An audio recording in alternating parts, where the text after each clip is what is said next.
आज होता आपल्या गावाच्या वावरात तणनाशकचा फवारा. तर त्यासाठी पहिले सकाळीच वावरात आलो आणि मोटर चालू करून घेतली.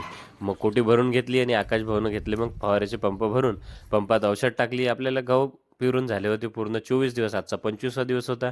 वावरात तणनाशक मारायला सुरुवात केली. तणनाशकचा फवारा पूर्ण झाल्यावर आज कांद्यातही तणनाशकचा फवारा मारायचा होता. गव्हाच्या वावरातला फवारा मारून झाल्यावर आम्ही आलो डायरेक्ट कांद्याच्या वावरात. कांद्याच्या वावरात आलो. आकाश भाऊनं पहिलेच औषध करून ठेवलं होतं. औषध पंपात टाकलं. पंप भरून घेतले आणि झाली कांद्याच्या वावरात फवारायला सुरुवात. कांद्याच्या वावरातला फवारा मारला आणि यानंतर आपल्याला दुपारी लावायचं तुरीच्या वावरात पटपाणी. तर त्यासाठी पहिले घरी आलो, जेवण करून घेतलं आणि दुपार झाल्यावर परत आम्ही आलो दुपारी तुरीच्या वावरात आलो. पहिले जाता जाता पराठीच्या वावरात एक राऊंड मारला. तुरीच्या वावरात पटपाणी चालू केलं. नारायण काकाच्या वावरातून कालच आम्ही नळावाले पैप आणून ठेवले. मग तुरीच्या वावरात झाली ना पाण्याला सुरुवात. पाणी देता देता भाऊले दिसलं बोरूचं झाड. तर भाऊ बसले, मला फुकटचं नॉलेज वाटत. आता मी एकटा कोण ऐकू, घ्या मग तुम्ही जरासं काय ऐकून. बोरूच्या झाडाबद्दलची माहिती जर तुम्हाला नशीन तर आमच्या आकाश भाऊकडून घ्या एकदा ऐकून.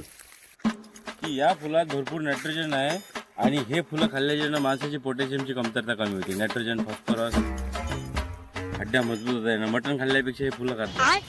तुरीचं पाणी देता येता झाली संध्याकाळी मग मोटर बंद केली, निघालो आम्ही घरी.